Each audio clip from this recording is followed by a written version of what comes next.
ഒളിവിൽ പോയ ദിവസത്തെ അർജുൻ ആയങ്കിയുടെ കൂടുതൽ ദൃശ്യങ്ങൾ പുറത്ത്. അർജുൻ ആയങ്കി എത്തിയ മലപ്പുറം എടപ്പാളിലെ ആയുർവേദ ആശുപത്രിക്കുള്ളിലെ കഫേയുടെ ദൃശ്യങ്ങൾ റിപ്പോർട്ടറിന്. ആശുപത്രിയിലെ കഫേയിലെത്തി ചായ കുടിച്ച ശേഷം അർജുൻ ആയങ്കി മടങ്ങിയെന്ന് ആശുപത്രി അധികൃതർ പറഞ്ഞു.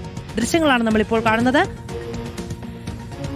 മുബഷീർ പി അക്ബർ വിവരങ്ങളുമായി ചേരുകയാണ്. മുബഷീർ, ഈ ദൃശ്യങ്ങൾ നമ്മളാണ് ആദ്യം പുറത്തേക്ക് എത്തിച്ചത്. വളരെ എക്സ്ക്ലൂസീവ് ആയിട്ടുള്ള ദൃശ്യങ്ങളാണ്. ആശുപത്രി അധികൃതർ ഇപ്പോൾ ഈ കഫേയിലെ ജീവനക്കാരൊക്കെ പറയുന്നത് എന്താണ്? മാധു, ഞാനിപ്പോൾ നിൽക്കുന്നത് പോലീസ് തിരഞ്ഞുകൊണ്ടിരിക്കുന്ന അർജുൻ ആയങ്കി കഴിഞ്ഞ 5-ാം തീയതി എത്തിച്ചേർന്ന മലപ്പുറം എടപ്പാളിലെ പ്രധാന പാതയിൽ തന്നെ സ്ഥിതി ചെയ്യുന്ന ആയുർവേദ ആശുപത്രിക്ക് മുൻപിലാണ്. ആയുർഗ്രീൻ എന്ന് പറയുന്ന ഈ സ്വകാര്യ ആയുർവേദ ആശുപത്രിയിലായിരുന്നു ഇക്കഴിഞ്ഞ 5-ാം തീയതി അർജുൻ ആയങ്കി കൂട്ടാളികളോടൊപ്പം എത്തിയിരുന്നത്.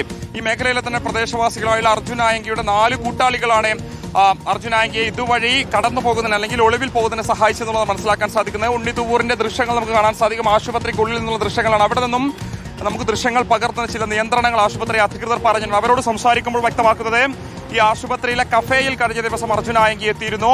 അവിടെ നിന്നും ഒരു കോഫി കുടിച്ചതിന് ശേഷം പോയിട്ടുണ്ട് എന്നുള്ളത് മനസ്സിലാക്കാൻ സാധിക്കുന്ന ഒരു റിസോർട്ട് സ്വഭാവത്തിലൊക്കെ തന്നെ പ്രവർത്തിക്കുന്ന ഒരു ആശുപത്രിയാണിത്. സ്വാഭാവികമായിട്ടും ഈ അർജുൻ ആയങ്കി ഇവിടെ താമസിച്ചിട്ടുണ്ടോ എന്ന പ്രചാരണം ഉൾപ്പെടെ ശക്തമായ ഘട്ടത്തിൽ കൂടിയാണ് അത്തരമൊരു സംഭവം ഉണ്ടായിട്ടില്ല. അർജുൻ ആയങ്കി ഇവിടെ താമസിച്ചിട്ടില്ല. ഒരു ഘട്ടത്തിൽ സുഹൃത്തുക്കളോടൊപ്പം എത്തി ഇവിടെ നിന്നും ചായ കുടിച്ചു മടങ്ങിപ്പോയി എന്നുള്ളത് ആശുപത്രി അധികൃതർ തന്നെ വ്യക്തമാക്കുന്ന ഏറ്റവും നിർണായക ദൃശ്യങ്ങളാണ് ഇന്നിപ്പോൾ റിപ്പോർട്ടർ TV തന്നെ പുറത്തുവിട്ടിരിക്കുന്നത്. അതായത് അർജുൻ ആയങ്കി ഒളിവിൽ പോയി അർജുൻ ആയങ്കി വേണ്ടി തെരച്ചിൽ നടത്തുമ്പോൾ ഇതുവരെ പോലീസിന് പോലും കണ്ടെത്താൻ കഴിയാത്തൊരു പശ്ചാത്തലത്തിൽ കൂടിയാണ് ഒളിവിൽ കഴിയുന്ന അർജുൻ ആയങ്കിയുടെ നിർണായക ദൃശ്യങ്ങളുടെ റിപ്പോർട്ടർ പുറത്തുവിട്ടത്. ഇപ്പോൾ നമ്മൾ കണ്ടുകൊണ്ടിരിക്കുന്ന ആശുപത്രിക്കുള്ളിലെ കഫേയിൽ നിന്നുള്ള ദൃശ്യങ്ങളാണ് പുറത്തുവിട്ടിരിക്കുന്നത്. എന്തായാലും ഇവിടെ അർജുൻ താമസിച്ചിട്ടില്ല. കോഫി കുടിച്ച് ഇവിടെ നിന്ന് മടങ്ങിപ്പോയി എന്നുള്ളത് ആശുപത്രി അധികൃതർ സ്ഥിരീകരിക്കുന്നുണ്ട്. ഇവിടെ നിന്നും അർജുൻ ആയങ്കി എങ്ങോട്ടേക്കാണ് പോയത് എന്നുള്ളത് മനസ്സിലാക്കേണ്ടത്. മലപ്പുറം തൃശൂർ പാതയാണിത്, സംസ്ഥാന പാതയാണിത്. ഈ പാതയിലൂടെയാണ് അർജുൻ ആയങ്കി കടന്നു പോയിട്ടുള്ളത്. കഫേക്ക് മുൻപിൽ തന്നെ പാർക്കിംഗ് ഉണ്ട്. അവിടെയാണ് അർജുൻ ആയങ്കിയുടെ വാഹനം നിർത്തിയിരുന്നത് എന്നുള്ളതാണ് മനസ്സിലാക്കാൻ സാധിക്കുന്നത്. ഇവിടെ നിന്നും മറ്റൊരു വാഹനത്തിൽ കയറിയാണ് അർജുൻ ആയങ്കി തൃശൂർ ഭാഗത്തേക്ക് പോയിട്ടുള്ളത്. അവിടെ നിന്നും മറ്റൊരു വാഹനത്തിൽ കയറി എന്നുള്ളതാണ് മനസ്സിലാക്കാൻ സാധിക്കുന്നത്. എന്തായാലും ഇക്കാര്യത്തിൽ 4 പേരുടെ അറസ്റ്റ് പോലീസ് രേഖപ്പെടുത്തി അവരെ ജാമ്യത്തിൽ വിട്ടയച്ചിട്ടുണ്ട്.